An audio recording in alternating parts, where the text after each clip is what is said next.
Assalamualaikum warahmatullahi wabarakatuh. Barnoota herregaa kutaa saddeettaffaati deebiiwwan gilgalaa guutummaa isaati.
Lakkoofsa galgala takka tuqaa afur lakkoofsota raashinaalii lamaan kennaman gidduutti mallattoo irra guddaa wal qixa yookiin irra xiqqaa guutii dhugoomsi. 3/5 4/7 bakka kanatti kan galuu danda'u mallattoo irra guddaati. Maaliif yoo jenne 3/7 21 5/4 20 ta'a. 21 irra guddaa 20ti. Baarratti negatiiva 5.2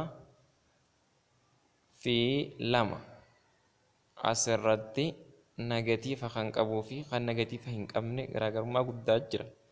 Kanaafuu inni negatiivii qabu irra xiqqaadha. Mallattoo irra xiqqaatu gala. Inni itti aanu takka irra 3 fi 3 irra 5ti. Kunis takka baay'isuu 5 5 3 baay'isuu 3 9 akka nama qaxxaamura waliin baay'isu yoo goone. Kanaaf 5 irra xiqqaa 9 jechuu dandeenya. Kanaafuu mallattoo irra xiqqaatu gala. Daarratti 2.3 fi negatiiva 2.25. Kunis negatiiva inni qabu irra xiqqaadha waan ta'eef 2.3 irra guddaa negatiiva 2.25ti. Irra kan jiru 4/5 fi 3/4ti. Kanas 4/4 yoo jenne 16 ta'a. 5/3 yoo jenne 15 ta'a. 15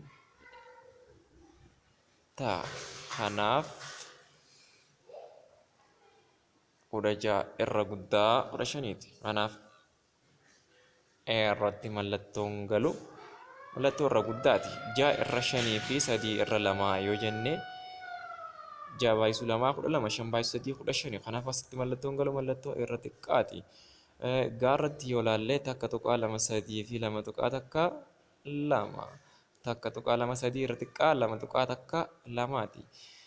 Haarratti yoo laallee 3 irra 4 fi duwwaa tuqaa 7 5 lakkoofsa kun lama wal qixxeedha. Shi'ii irratti yoo laalle immoo 6 irra 7 fi 4 irra 5ti. 6 baay'isuu 5 30 ta'a. 4 baay'isuu 7 waliin baay'ifne 28. Kanaafuu 6 irra 7 irra guddaa 4 irra 5ti. deebiin gilgaala takka tuqaa afurii akka kana fakkaataa. Barnoota itti aanuun hanga walitti deemnutti nagaan nu tura. Subscribe, like, share godhuu hin dagatinaa. Galatooma.